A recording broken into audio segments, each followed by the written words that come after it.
Hello, welcome, ladies and gentlemen, to the Paid Search Podcast. I am your single co-host, Google Ads. I'm Chris Schaefer. That's my name. Almost forgot it for a second. And with me, as always, is Jason Rothman, but he couldn't be here today because he is out golfing. He's out golfing. So for the first time in 7-8 years of podcasting, I am going to be the sole voice on this podcast. It's a different framework we're trying, where I am going to be answering your questions. You, the listeners, I'm going to be answering your questions on this special episode of Just Me. Now, if you would like to get your question to the show and have me answer it, you can go to paidsearchpodcast.com. Click on the contact button and send in your question.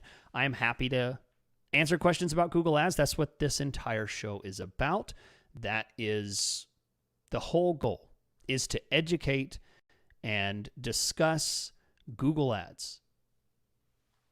No industry-specific topics. We're talking about Google Ads for lead generation, for e-commerce, everything. However you use Google Ads, we can talk about it. Mainly, we talk about search campaigns. That's what everybody wants to know because that's where most of the campaigns are going to be running.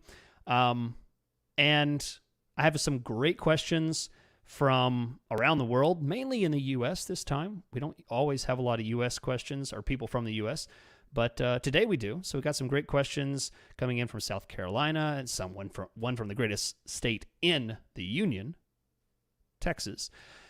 In Boston, lots of great questions. But before I jump in to the podcast, I want to remind you why I am able to do this, why Jason is able to go out and do some golfing in the middle of the week.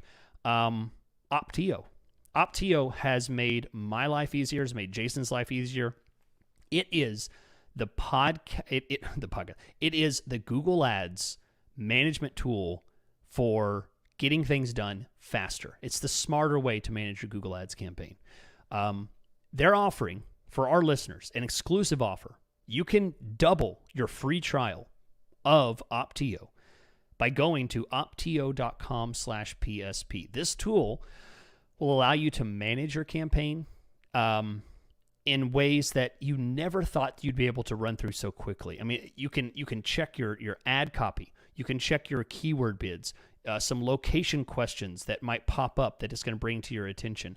Some things that you never thought about. This is an amazing, complete toolkit for your Google Ads management. It doesn't do other networks. This is not the kind of solution tool for all the different marketing networks. This is a specialized tool. You're listening to the show because you want to better your work in Google Ads. This is the tool to add to your tool belt. It is phenomenal. As I said, 2 months for free.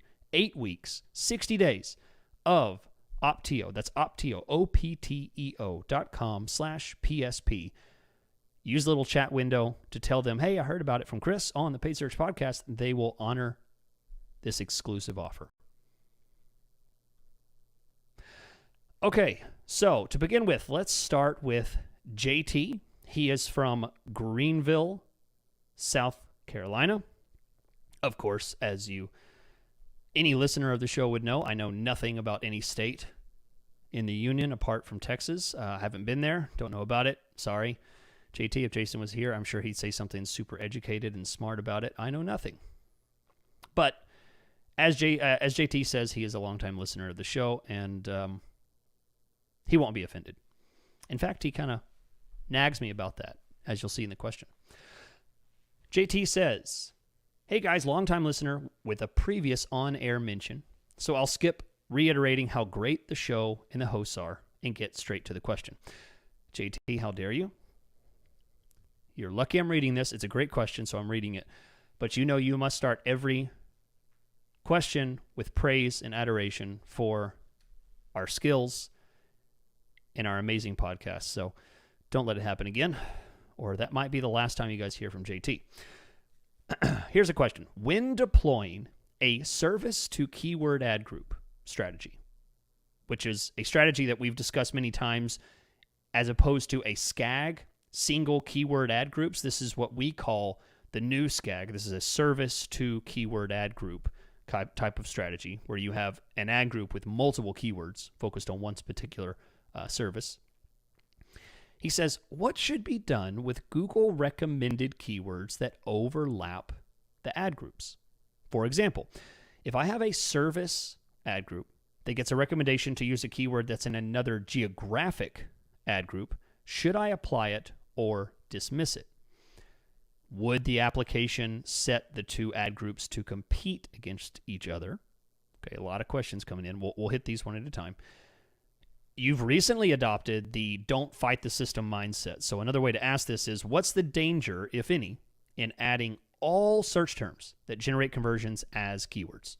Should I start applying all Google recommended keywords and later pause any underperforming or duplicated ones? Just trying to understand the ad group to keyword ownership dynamic better. Thanks so much, JT. And he has a PS here. Jason, if you're ever in Greenville and exploring the northern end of the SR Trail, don't know what that is, I'd be happy to buy you a beverage of your choice and shoot the breeze a bit. Chris, you should get out of Texas more. No. Thanks, JT. All right.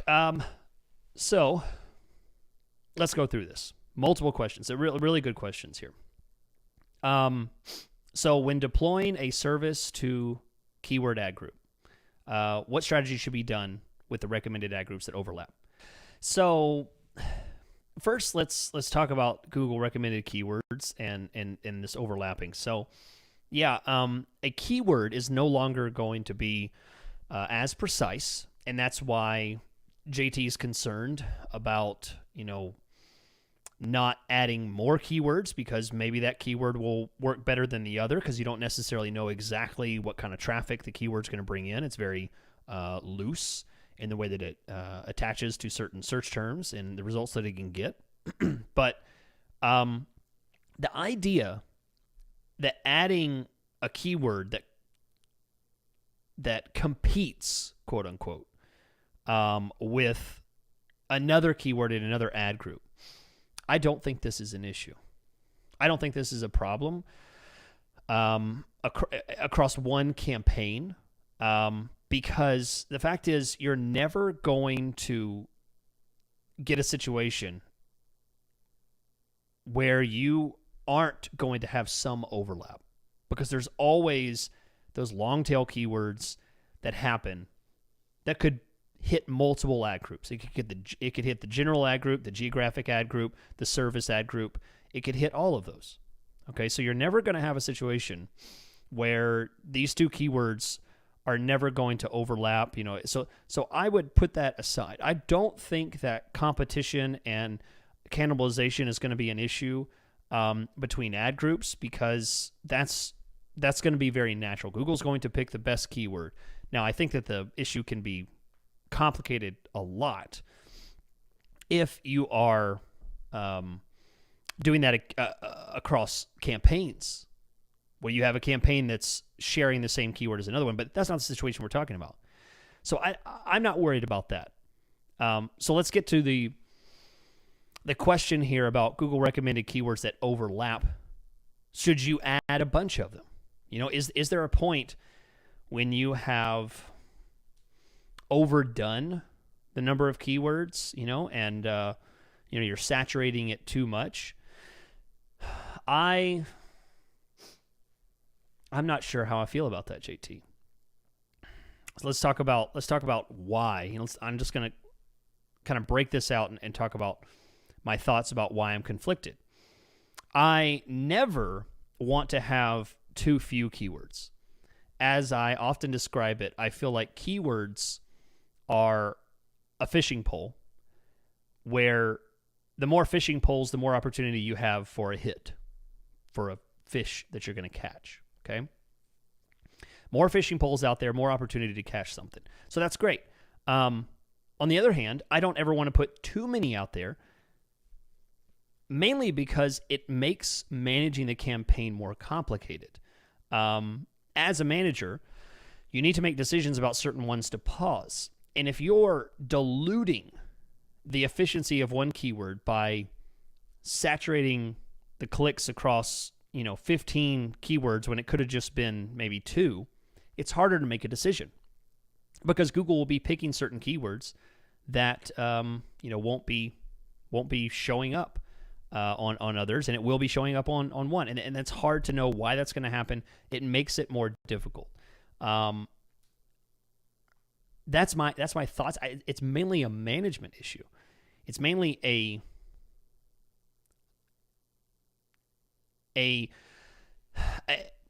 way to maintain the campaign and making sure that the campaign can maintain efficiency and you're able to push the campaign a certain direction. With too many keywords, I feel like you start to dilute that ability to do that.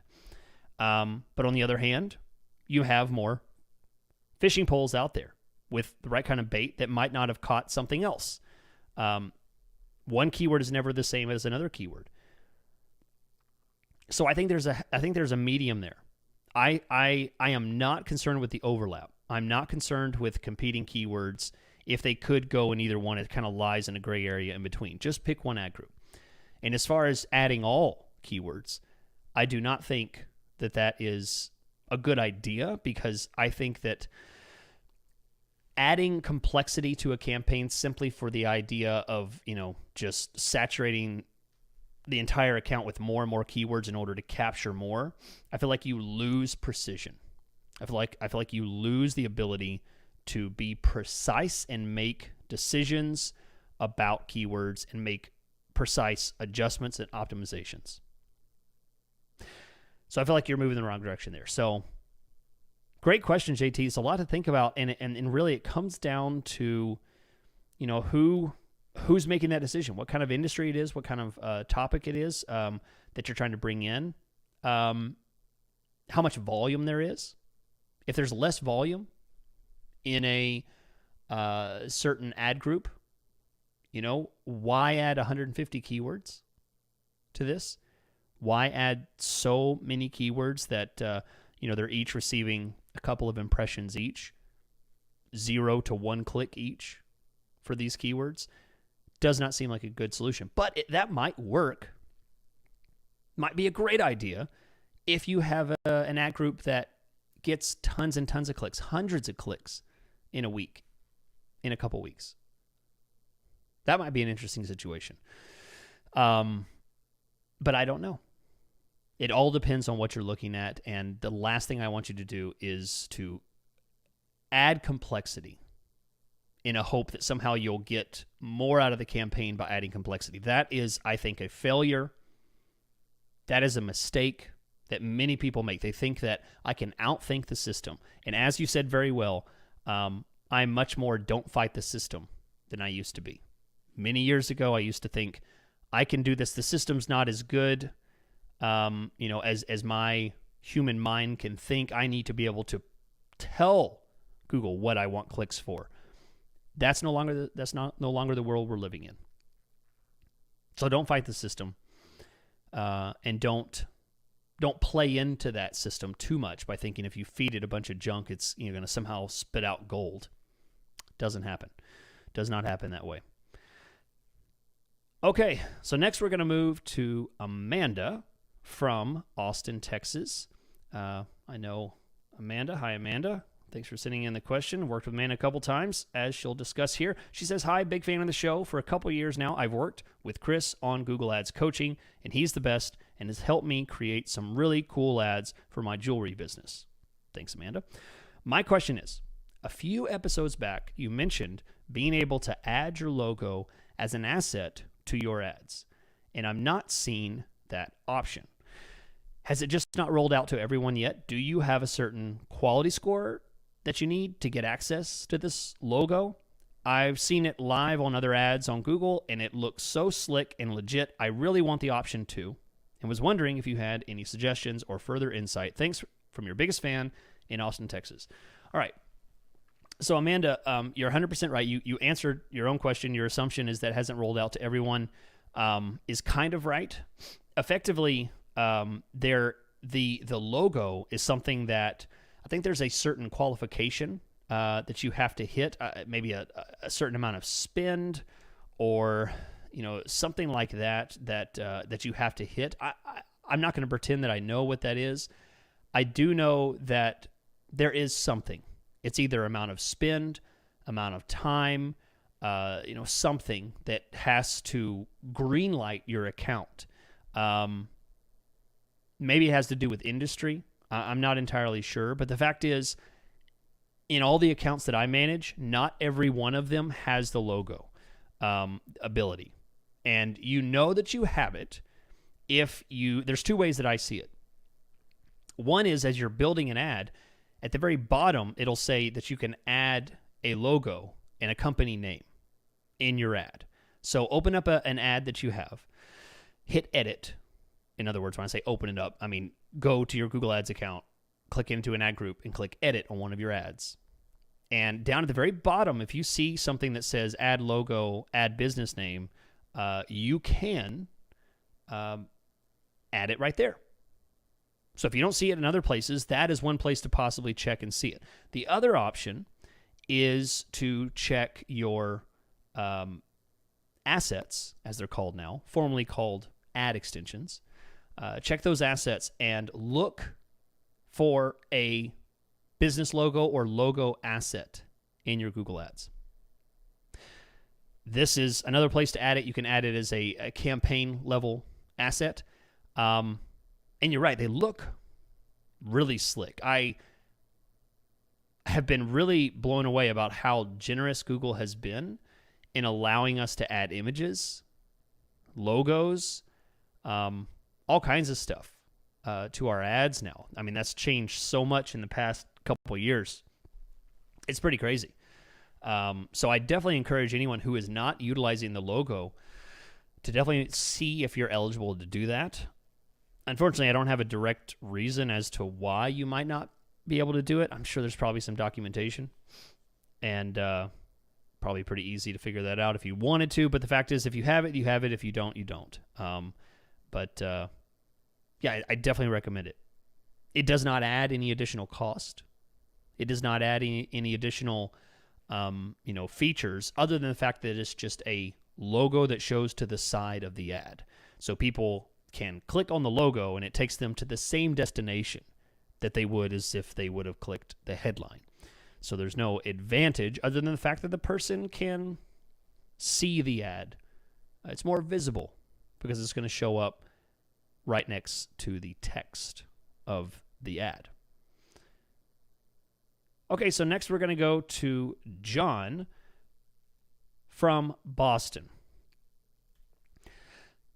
John says, I know you guys aren't a fan of SKAGs. SKAGs, single keyword ad group, which is different than what we talk about, which is the service to keyword ad group. So single keyword ad group, that's where you have an ad group with one keyword in it. I know you guys aren't a fan of SKAGs, but what about branded or competitive campaigns? I have done it like this and found it to be successful, so I'm curious what you guys thinks. What you guys thinks. All right, John. Unfortunately, you're just going to get my opinion, but I think Jason would agree with me here.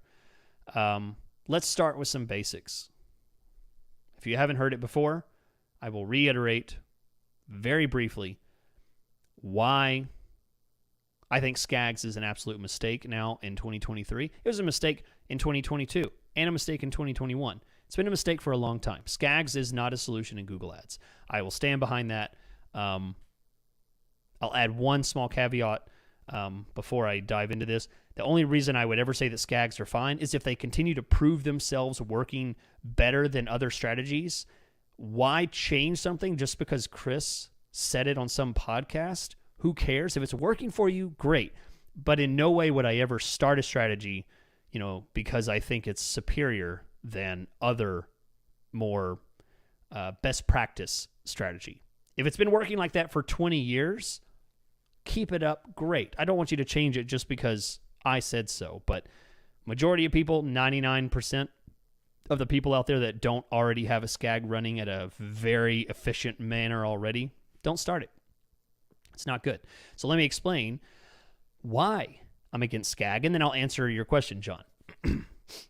So I'm against SKAG because a keyword is no longer a keyword. Keywords no longer represent one search term to keyword relationship. A search term is what someone actually types into Google. And you might assume that when you see a keyword, that means that that person typed in what that keyword was and clicked. That is not true. That is not true at the exact match. That's not true at the phrase match. That's not true, certainly, at the broad match. So, what's the problem? The problem is if you do a SKAG, you're assuming that that keyword that you put into that ad group, that is, puppies, Maltese puppies for sale.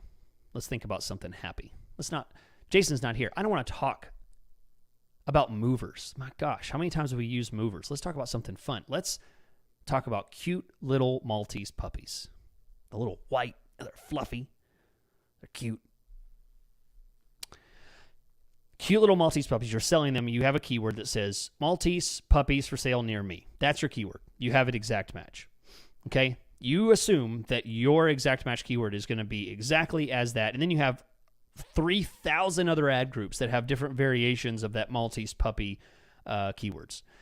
There is no guarantee that you won't get something that says Maltese puppies for sale that does not say near me. It could cut off the near me. It could add a geographic reference to that. It could say, Fort Worth, Maltese puppies for sale, Fort Worth instead of near me.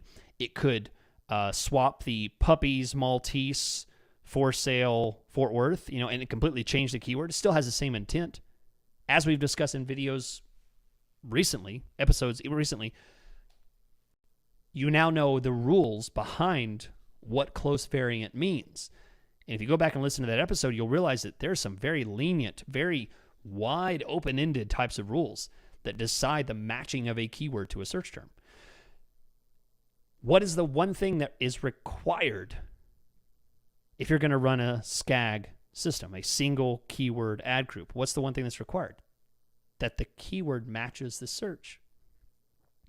If it doesn't match the search, then the whole thing is pointless. Why have individual keywords that should represent a linear path from the keyword to the search term to the ad copy to the landing page when you cannot control that, when it no longer exists, when close variant is more common than non-close variant? Run a Google Ads campaign today and you see more close variant than you do exact match. That's the case. So, that's my argument against SKAG. So let's say John's trying to poke holes in things. Thanks, John. Trying to say, well, what about branded and competitive campaigns? Okay, so let's go through them one by one. Branded. If you're doing a branded campaign, inherently, it should be very, very small. The keywords that you choose should be extremely narrow. They should be the company name, maybe some other aspects that are very closely related to the company name and represent, some obviously very clear searches for your company name, your product, whatever it is. Okay. I'm okay with that because inherently a brand campaign should be very small. So if you have 3 different brand keywords you want to cover and you want to put each one of those into an ad group as a singular keyword, I'm okay with that. Because you should not really be building out brand campaigns and adding, 10s and 20s and 30s of keywords in there, because that's not your goal. Your goal is to keep a brand campaign slim and very authoritative on exactly what you're wanting to bring in and nothing else. So you shouldn't be expanding upon that. So I think you're fine there.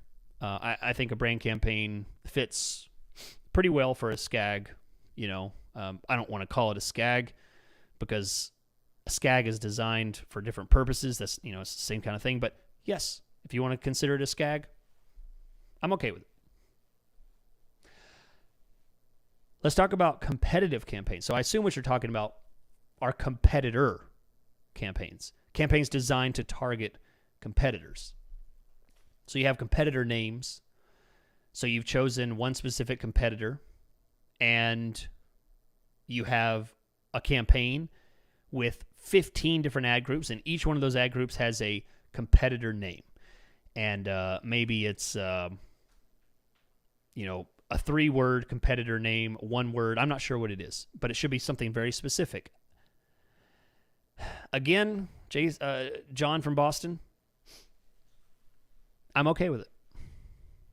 I'm okay with it. I'm okay with it because, again, I am not interested in building a hugely complex 20, 30 keyword ad group, with themes and strategies and all this kind of stuff. If I'm running a competitor campaign, it's going to be just as the brand campaign. It's going to be extremely tight. It's going to be extremely streamlined and focused on a very narrow set of keywords.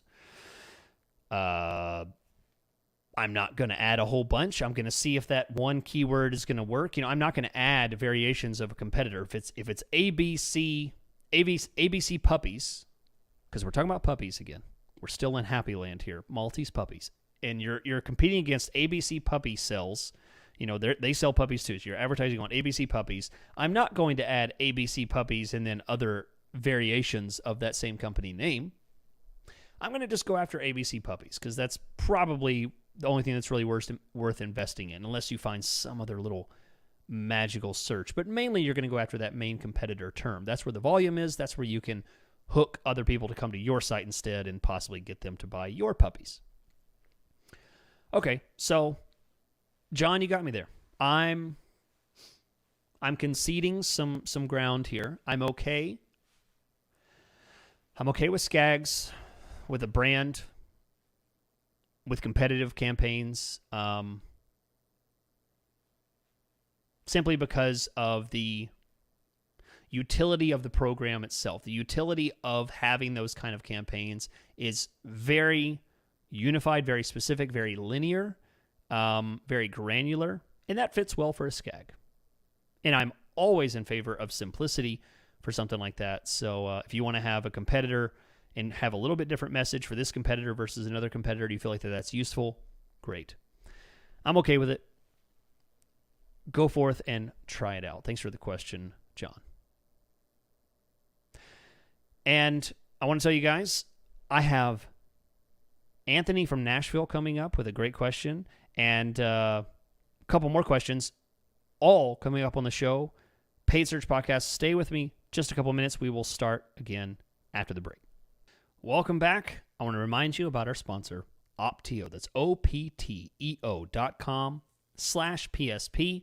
They are the premier Google Ads management software of anything out there. They've been a sponsor of the show for a long time.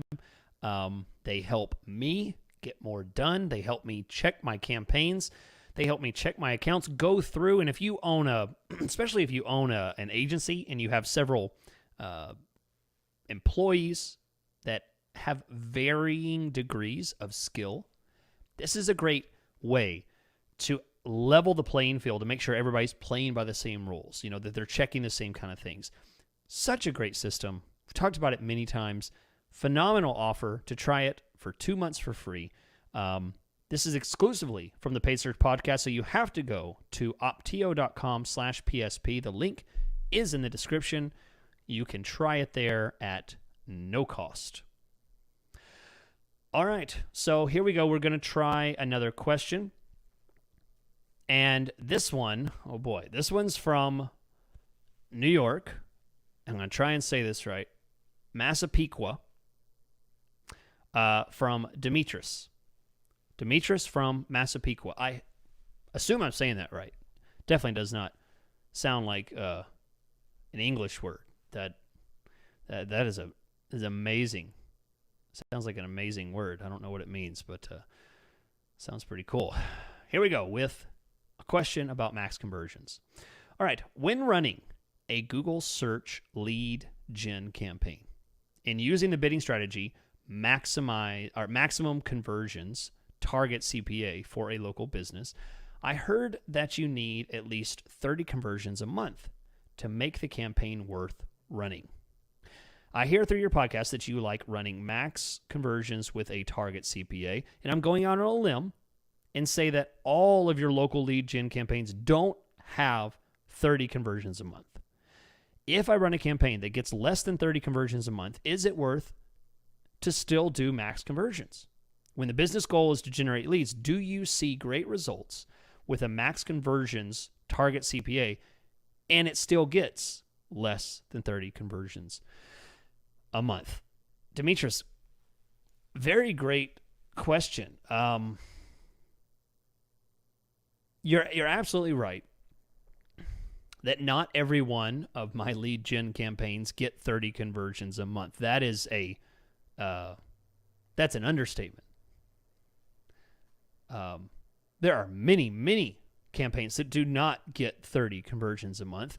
So the question is, of those that don't get 30 conversions a month, how many of those are on max conversions? As I've discussed before, I'm running about maybe 15-20% of my campaigns on max conversions or target CPA. More specifically, I'm running a larger percentage of those on max conversions without a target CPA. All right. So no target CPA and just running max conversions. So the answer to your question is yes, I do that. Let's back up a little bit. Let's talk about why I always mention the 30 conversions. There's really nothing scientific about that number. That number is just from experience. Okay, so the reason that I have properly been quoted by Demetrius here about the 30 conversions a month is because I find that a lower number, if I get into the 10 conversions a month, I find that the system can kind of go haywire. There's not enough positive signals. There's not enough information for the system to really do well with what it has. It doesn't have enough positive signals. So I feel like it can absolutely just change everything. It can ruin the entire account there. That's why I really prefer to have 20 to 30 or more in order to do max conversions, because I don't feel like there's enough positive data for the system to use. Now, keep in mind, this is 2023, and I'm saying this. Who knows what's going to happen in the years forward? The systems are always getting better at reading that data and making decisions. So it could very well be that that number could lower. All right, but that's my experience right now. 20 to 30 is ideal. So do I still see good numbers when it's less than 30 conversions a month? Down to 20, yes. Let's say down to 10, down to 5. The short answer is yes, I still see good results. Sometimes I see better results when I change from manual to max conversions or even a target CPA. But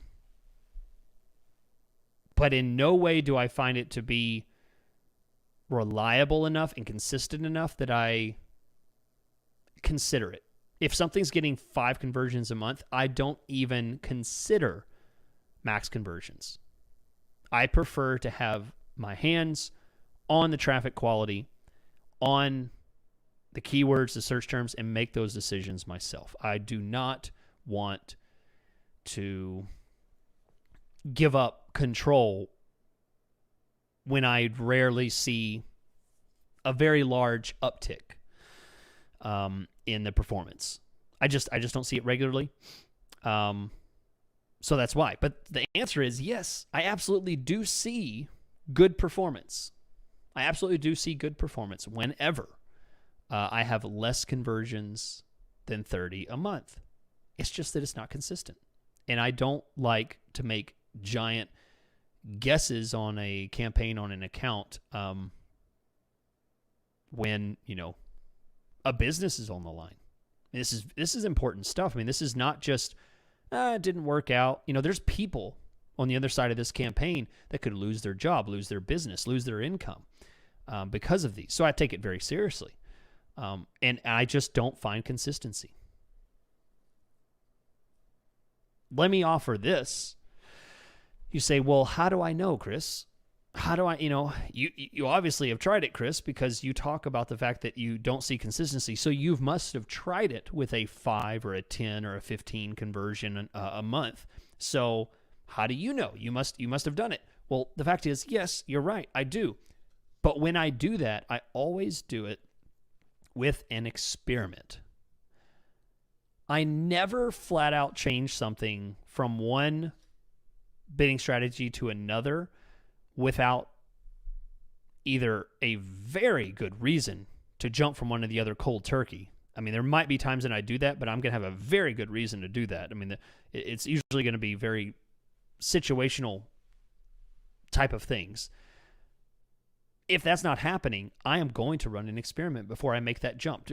When I go from automated to, or when I go from manual to automated, I'm going to use an experiment to test. I'm going to set up an experiment. I'm going to let that run, and I'm going to keep my hands off of it. I am going to see which one's going to perform, and I don't want to, make a judgment too quick.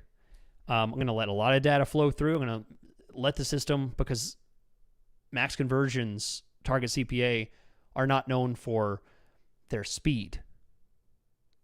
They're not known for being incredibly fast about getting results. Sometimes it can kind of take some ramp up time, quite a bit of ramp up time, a couple weeks, might be a couple months.